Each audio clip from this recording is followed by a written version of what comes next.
સાવલી ખાતે નમો કે નામ રક્તદાન શિબિરનું આયોજન કરવામાં આવ્યું। વડોદરા જિલ્લાના સાવલીમાં સાવલી હાઈસ્કૂલ ખાતે ઉમટી પડેલા પ્રાથમિક શાળા શિક્ષક સંઘ, ગુજરાત રાજ્ય કર્મચારી મંડળ સહિતના કાર્યકરો, યુવાનો અને નાગરિકોમાં રક્તદાનને લઈને ભારે ઉત્સાહ જોવા મળ્યો હતો। આ અભિયાન અંતર્ગત સાવલીમાં આયોજિત રક્તદાન શિબિર સહિત ગુજરાતભરના 300થી વધુ કેન્દ્રોમાં રક્તદાન નમો કે નામ રક્તદાન શિબિરો એક સાથે યોજાઈ રહી છે, જે અંતર્ગત એક શિબિર સાવલીમાં સફળતાપૂર્વક પૂર્ણ થઈ।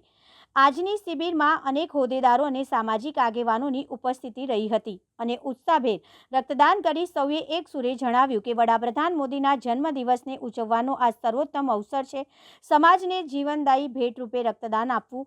સાવલી શિબિરમાં લોકોએ ઉત્સાહભેર રક્તદાન કર્યું અને સ્થાનિક ધારાસભ્ય કેતન ઇનામદાર ઉપસ્થિત રહ્યા હતા અને રક્તદાન કરેલાને રજીસ્ટ્રેશન કરી તેઓના હસ્તે પ્રમાણપત્ર એનાયત કરવામાં આવ્યા હતા। આ કાર્યક્રમના આયોજકોએ જણાવ્યું કે અભિયાન દ્વારા ગુજરાતભરમાં અંદાજિત 1 લાખ યુનિટ રક્ત એકત્રિત કરવાનો લક્ષ્યાંક છે, જેમાં સાવલી ડેસર તાલુકાએ પણ મહત્વપૂર્ણ યોગદાન આપ્યું હતું। 17મી સપ્ટેમ્બર આપણા દેશના યશસ્વી વડાપ્રધાન માનનીય શ્રી નરેન્દ્રભાઈ મોદીના જન્મદિવસ નિમિત્તે ગુજરાત રાજ્ય કર્મચારી મહામંડળ દ્વારા બ્લડ ડોનેશન કેમ્પનું આયોજન કરી મોટી સંખ્યામાં માનનીય વડાપ્રધાનના જન્મદિવસ નિમિત્તે બ્લડ એકત્રિત કરવાનું આયોજન કરવામાં આવેલું છે અને સાવલી ડેસરના તમામ કર્મચારીઓ દ્વારા મોટી સંખ્યામાં બ્લડ ડોનેશન આપી અને મોટી સંખ્યામાં બ્લડ બેંકનું સહકાર માનવ સેવા માટે આપવા જઈ રહ્યા છે। આપનું નામ?